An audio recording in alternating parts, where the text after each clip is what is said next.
हाँ जी, कल हमने जो जोधपुर या मारवाड़ स्टेट है उसको कंप्लीट कर लिया था और आज हम लोग एक नया स्टेट शुरू करने जा रहे हैं या फिर एक नई रियासत शुरू करने जा रहे हैं जिसका नाम है बीकानेर। तो बेसिकली जोधपुर की तरह बीकानेर में ही राठौड़ वंश का शासन था।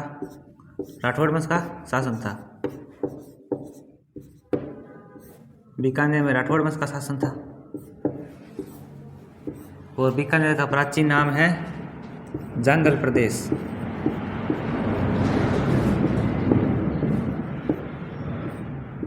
जांगल प्रदेश या राती घाटी।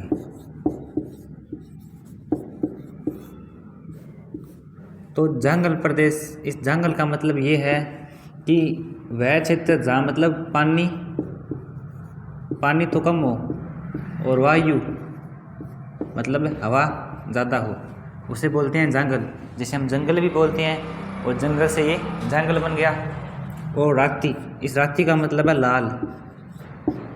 लाल माटी। जो लाल मिट्टी होती है वो बीकानेर और इसके आसपास वाले जो क्षेत्र है वहाँ पे ज़्यादा पाई जाती थी, इस कारण बीकानेर को राती घाटी भी बोलते हैं। तो ठीक है, बीकानेर में राठौड़ वंश का शासन था, जांगल प्रदेश इसका प्राचीन नाम है और राती घाटी भी इसका प्राचीन नाम है। अब आगे जो बीकानेर है उसको बसाया था राव बीका ने। राव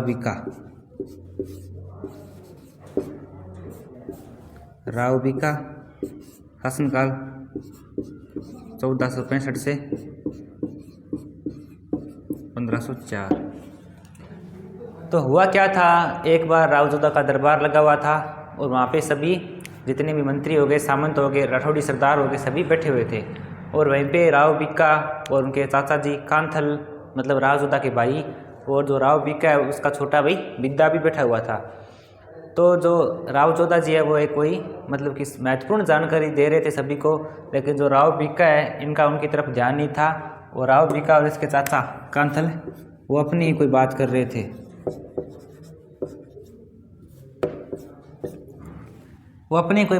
थे। तो राव जोधा ऐसे मतलब कि इनको कहते हैं कि चाचा भतीजा बात तो ऐसे कर रहे हैं जैसे कि नया गढ़ बना लेंगे। तो इस बात पर कांथल खड़े हुए और कहा, राव जी हम नया गढ़ बनाएंगे या नहीं बनाएंगे वो तो बात की बात है, लेकिन इस गढ़ में हम नहीं रहेंगे। ऐसा राव कांथल जोधा को कहते हैं। ऐसा राव जो कांथल है वो जोधा को कहते हैं और इस बात पर उनका समर्थन करते हैं राव बीका के भाई जो छोटे भाई है बिद्दा और उनके अन्य साथी जैसे नापा सांकला हो गया, जांगलू के कुछ मंत्री हो गए, वो सब इनका समर्थन करते हैं। पहली बात तो इनके बारे में यही कहा जाती है कि जो राव बीका है वो इस प्रकार से अलग हुए जोधा से।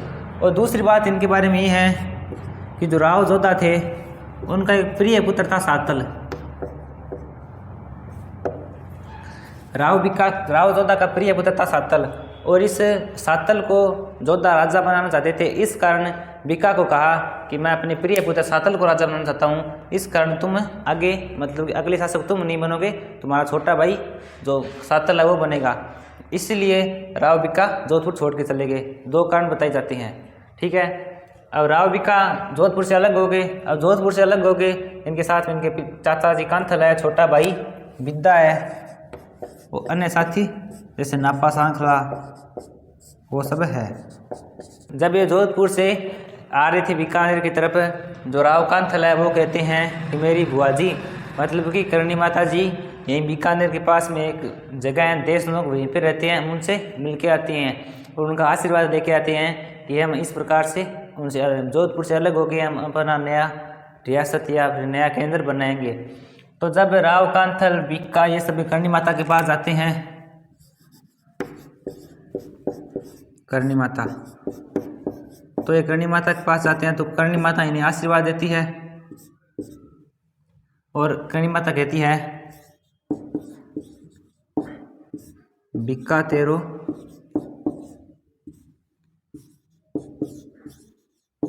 तेरो बिकाणो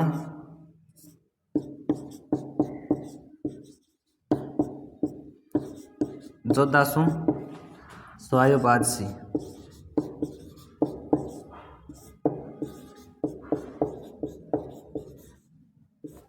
करणी माता आशीर्वाद स्वरूप यही बात कहती है कि बीका तेरो बिकाणो जोधासु स्वायवासी, मतलब कि बीका तुम जो बीकानेर बसाओगे वो जोधपुर है उससे अधिक चमकेगा या फिर उधर उससे अधिक प्रसिद्ध होगा। ये बात करनी माता बीका से कहती है।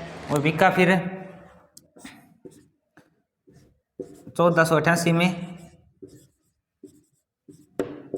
बीकानेर की स्थापना करता है। 1488 में बीकानेर की स्थापना की। कब की? आखा तीज को। आखा तीज को बीकानेर की स्थापना हुई और इस दिन बीकानेर में पतंगे उड़ाई जाती है। ठीक है। जो राव बीका है वो 1488 में बीकानेर की स्थापना करता है और किस दिन करता है? आखा तीज को। और आखा तीज को बीकानेर में पतंगे उड़ाई जाती है। जब ये जोधपुर से इधर बीकानेर की तरफ आए थे तो ये कोडमदेसर नाम गांव में रुके थे। कोडमदेसर, वहाँ पे अपना कैंप लगाया था कुछ दिनों के लिए। तो बीका ने यहाँ पर क्या किया? 1472 में एक मंदिर बनवाया भैरू जी का। भैरू जी का मंदिर बनवाया। कहाँ बनवाया? कोडमदेसर बीकानेर में। और जब बीका अपने जो राज चिन्ह है, मतलब कि ये तो जोधपुर का राजा नहीं बना था लेकिन इसका छोटा भाई सातल बना था इसके जगह। लेकिन कुछ समय पश्चात सातल के बाद में अगला राजा बनता है सूजा। जब मारवाड़ में सूजा राजा था ना, सूजा जब मारवाड़ का राजा था उस समय बीका क्या करता है? अपने जो राज चिन्ह है, मतलब कि कोई तलवार होगी या फिर अन्य कोई सामान हो गया, जो राज चिन्ह के रूप में मारवाड़ जाता है लेने के लिए, तो जो सूजा होता है वो बीका को मना कर देता है कि मैं तुम्हें राज चिन्ह है और ऐसी कोई भी सामान तुमको नहीं दूंगा। तो ऐसे करके बीका जोधपुर पे आक्रमण कर देता है। तो जो जसमादे है किस सूजा जी की माता जी और जो राव बीका इनकी सौतेली माँ।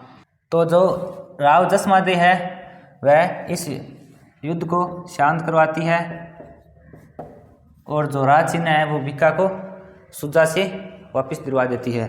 तो ये सब है बीका के बारे में। बीका का शासनकाल 1465 से 1504। ये करणी माता के आशीर्वाद से बीकानेर को स्थापना की और बीकानेर का प्राचीन नाम जांगल प्रदेश या राती काटी। और 1472 में भैरू जी का मंदिर बनवाया। 1488 में बीकानेर की स्थापना की। आखा तीज के दिन इनके छोटे भाई का नाम बिद्दा, इनके चाचा जी का नाम कांथल था और इन्होंने जो सूजा है उसके टाइम मारवाड़ पे आक्रमण किया और इस आक्रमण को जसमादे है उन्होंने शांत करवाया। ठीक है। तो बीका के बारे में इतनी बात। आगे बढ़ते हैं राव लूणकरण के बारे में। जो बीका के बाद में अगला राजा बना था वो था नरा, लेकिन ये कुछ 6-7 महीनों के लिए ही बना था। इसके बारे में इतना कोई विविध जानकारी नहीं है। लेकिन फिर जो राजा बने थे उनका नाम है राव लूणकरण।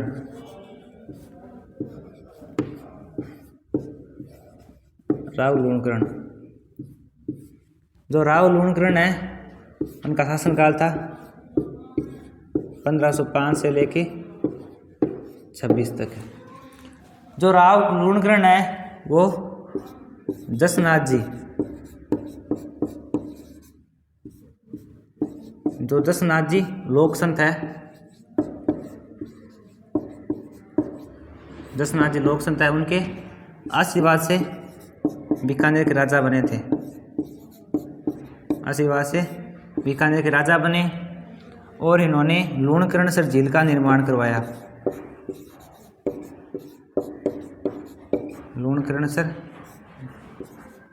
झील, अपने ही नाम पर लूणकरणसर झील का निर्माण करवाया, जिसे हम बीकानेर में आज लूणकरणसर नाम से जानते हैं। वह राव लूणकरण का ही बसाया हुआ है। और जो राव लूणकरण है इन्हें कवि हुए हैं बिट्टू सुजा। बिट्टू सुजा, इनकी एक पुस्तक है राव जय सिरो छंद। राव जय सिरो छंद, जो राव जय सिरो छंद है, इस पुस्तक में जो राव लूणकरण है इनको कलयुग का करण कहा गया है। कलयुग का करण, करण मतलब दानवीर। जो राव लुणकरण है, इनको जो राव जयश्री और छंद पुस्तक है बिट्टू सिजा के द्वारा लिखी हुई, इसके अंदर इनको कलयुग का कर्ण कहा गया है। कर्ण का मतलब होता है दानवीर, ठीक है। इससे और इनके जो युद्ध है, इन्होंने जैसलमेर, तो जैसलमेर है, जैसलमेर के जयश्री भाटी, जैसलमेर के जयश्री भाटी और नागौर के दौलत खां,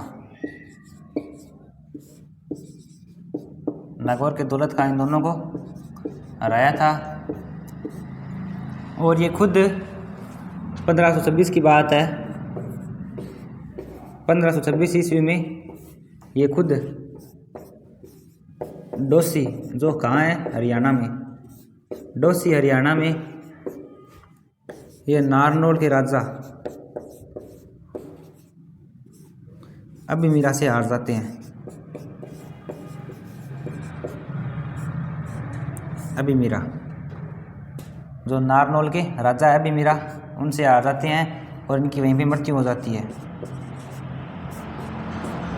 तो कोई पूछे कि राव लुणकरण की मृत्यु कब हुई, तो 1526 में हुई। कहाँ हुई थी? नारनौल हरियाणा के युद्ध में, डोसी में। तो ठीक है, जो राव लुणकरण है इनके बारे में इतनी बात है। इनका शासनकाल 1505 से 1526 है। ये लोकसन जसनाथ जी के आशीर्वाद से बीकानेर के राजा बने। इन्होंने जैसलमेर के जयश्री भाटी और नागौर के दौलत खां को हराया था। इनको जो राव जयश्री और छंद पुस्तक है, इसके अंदर कलयुग का कर्ण कहा गया है। और ये खुद डोसी हरियाणा के युद्ध में 1526 में हार गए थे और वहीं पे इनकी मृत्यु हो गई थी। तो राव लुणकरण है, उनके बारे में इतना ही। अब आगे बढ़ते हैं।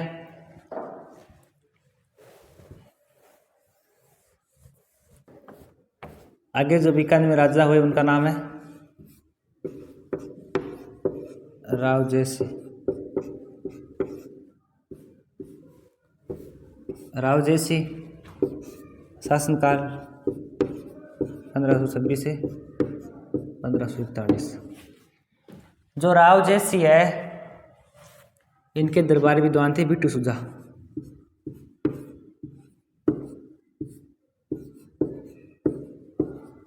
जो मैंने पीछे पढ़ा था, बिट्टू सुजा, जो राव लुणकरण को कलयुग का कर्ण कहते हैं, उन्हीं के जो दरबारी विद्वान है, जो मैंने पीछे पढ़ा था राव लुणकरण, उनको इन्होंने कलयुग का कर्ण कहा था। ये वही बिट्टू सुजा है जो राव जयश्री के दरबारी विद्वान हैं।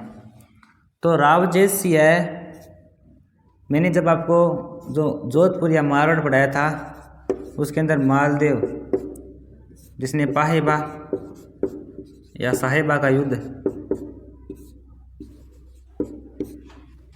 जो बीकानेर के जयश्री के खिलाफ किया था, वो बताया था। वो बीकानेर वाला जयश्री यही है। ये हुआ कब था? 1541 में। इसके अंदर जयश्री की मृत्यु हो जाती है और जो मालदेव है वह बीकानेर का प्रशासक कुंपा को नियुक्त कर देता है, कुंपा को। और इस कुंपा को बीकानेर के साथ साथ डीडवाना जागीर और देता है। तो ठीक है, राव जयश्री के बारे में इतनी बात है। इनके दरबारी विद्वान है बिट्टू सुजा। इन्होंने पाहेबा या साहेबा का युद्ध किया था मालदेव के साथ में, जिसके अंदर मालदेव इनको हरा देता है और इनकी मृत्यु हो जाती है। और मालदेव है इसे वहाँ पे और जो मालदेव है अपने सेनापति कुंपा को बीकानेर का प्रशासक बना देता है या फिर राजा बना देता है। अब बाकी हम कल पढ़ेंगे। आज के लिए इतना ही। धन्यवाद।